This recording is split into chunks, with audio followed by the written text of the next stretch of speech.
সারা দেশে অধিকাংশ মহাসড়ক এখন কয়েক লেন বিশিষ্ট হলেও ঢাকা বরিশাল মহাসড়কের মাদারীপুরের অংশ এখনো সরু ও এক বিশিষ্ট লেন। ফলে ভারী যানবাহনের সঙ্গে ধীরগতির অবৈধ যান চলাচল করায় প্রতিনিয়ত সৃষ্টি হচ্ছে ঝুঁকিপূর্ণ পরিস্থিতি।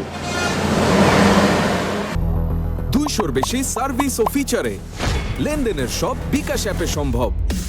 দেশের সব আঞ্চলিক সড়ক ও মহাসড়কে 3 চাকার যান চলাচল নিষিদ্ধ থাকলেও ঢাকা বরিশাল মহাসড়কের মাদারীপুর অংশের প্রায় ৪৫ কিলোমিটার জুড়ে অবাধে চলাচল করছে ইজি বাইক, ব্যাটারি চালিত ভ্যান, মাহেন্দ্র ও নসিমনের মতো যানবাহন। এতে প্রায় ঘটছে দুর্ঘটনা, হতাহত হচ্ছে মানুষ।